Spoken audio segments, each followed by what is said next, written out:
Hello everyone, আসসালামু আলাইকুম। কেমন আছো তোমরা সবাই? আশা করি খুব ভালো আছো। আমরা আসছি বান্দরবানের আরেকটি জায়গায়, সেটা ছিল লামা উপজেলার মিরিঞ্জা ভ্যালিতে। মিরিঞ্জা ভ্যালি খুব ফেমাস একটা জায়গা। এখানে অনেক সুন্দর সুন্দর ঝুমঘর আছে। এই পাহাড়টা, মিরিঞ্জা ভ্যালিটা ঝুমঘরের জন্য খুবই ফেমাস। এটা ছিল এই মিরিঞ্জা ভ্যালির ভিউ পয়েন্ট। আমরা ছিলাম হলো গিয়ে সেই নিচে। আশেপাশে খুবই সুন্দর সুন্দর ছোট ছোট ঝুমঘর দিয়ে ভরা ছিল। অনেকেই এখানে স্টে করতে আসে ঝুমঘরের জন্যই। এখানকার বিশেষিত হলো কি ঝুমঘর।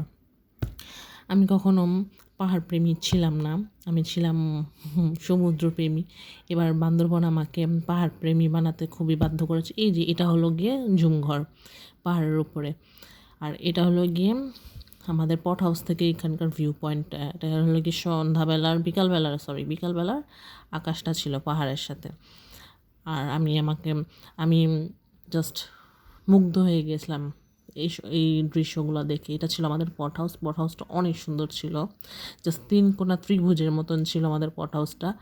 আর এই যে সিঁড়িগুলো দিয়ে পাহাড়ের উপরে যেতে হয়, খুবই ডেঞ্জারাস সিঁড়ি ছিল।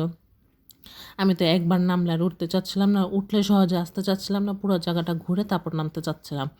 খুবই অনেক কষ্ট হয়। আর এই যে বাম পাশের এটাই ছিল আমাদের পট হাউসটা ভিতরে অনেক সুন্দর ছিল। রুমের ভিতরে আমি আবার সামনে গিয়ে একটু ভিডিও করে নিচ্ছিলাম চারপাশ। সিঁড়িগুলো খুবই ডেঞ্জারাস ছিল, পাহাড়গুলোও খুবই ডেঞ্জারাস। এইসব পাহাড়ে আসা উচিত আসলে আমাদেরকে বর্ষাকালে, বাট আমি বর্ষাকালে আসতে পারি নাই। শীতকালে আসলে পরে মেঘের কোনো মানে ওরকম উপভোগ করা যায় না। বর্ষাকালে একমাত্র মেঘ উপভোগ করা যায়। আমি খুব হাঁপাচ্ছিলাম, বিকজ আমি অনেক পাহাড়ের উপরে উঠছিলাম। উঁচু উঁচু ছিল, এই জায়গাটা বোঝা যাচ্ছিল না কত নিচের থেকে আমি এখান থেকে বোঝা যায় না। অ্যাকচুয়ালি এই জায়গাটার থেকে বোঝা যাচ্ছে না যে পাহাড়টা আসলে কত উঁচু। ছোট ছোট জুম ঘর দিয়ে ভরা ছিল। এই জায়গাটা এত সুন্দর ছিল যে সামনে থেকে দেখলে মানে বোঝা যেত। এটা ছিল উপরের ভিউ পয়েন্ট। উপরের ভিউ পয়েন্ট থেকে পুরোটা জায়গা অনেক সুন্দর দেখা যায়। ডিম পাহাড় দেখা যায়, থামচি দেখা যায়। আমরা ডিম পাহাড় আর থামচি ঘুরতে পারিনি, ওখানে অনেক রেস্ট্রিকশন ছিল, এই কারণে আমরা ওই পাশটায় করতে পারি নাই। এটা ছিল বিকালের পরিবেশ। খুবই স্নিগ্ধ ছিল জায়গাগুলা, মানে ওয়েদারটা খুবই স্নিগ্ধ ছিল।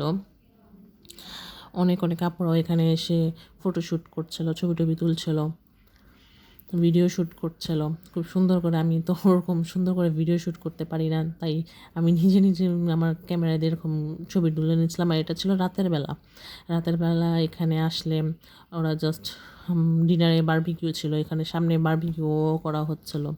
আর জাস্ট লাইটিংগুলো ওরা অনেক সুন্দর করে সাজিয়েছে,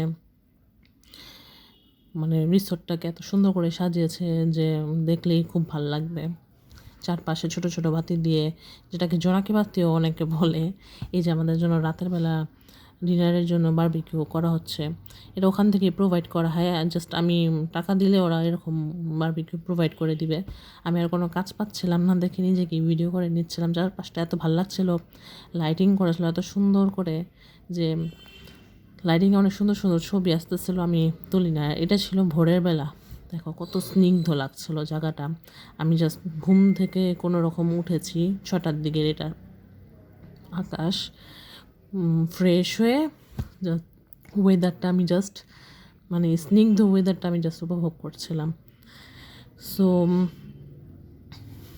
কেমন লেগেছে ভিডিওগুলো কমেন্ট করে জানাবা। তোমরা অনেকে কমেন্ট করো না, আমার চ্যানেলটাও সাবস্ক্রাইব করো না। আশা করি আমার চ্যানেলটা সাবস্ক্রাইব করবে। আরও ভিডিও আছে। এরপরে বান্দরবন থেকে আমি গিয়েছিলাম আরও একটি জায়গায়, সেটা নিয়েও আমি একসাথে ভিডিও করে দিব। জানি অনেক লেট হয়ে যাচ্ছে, আশা করি তোমরা কেউ রাগ করবা না, তোমরা মাইন্ড করবা না। আমি অত ভালো কোনো ক্রিয়েটারও না, জাস্ট ট্রাই করি, তোমরা আমাকে হেল্প করবা। ওকে, আল্লাহ হাফেজ। এরপরে আবার নতুন একটা জায়গার ভিডিও নিয়ে আসবো।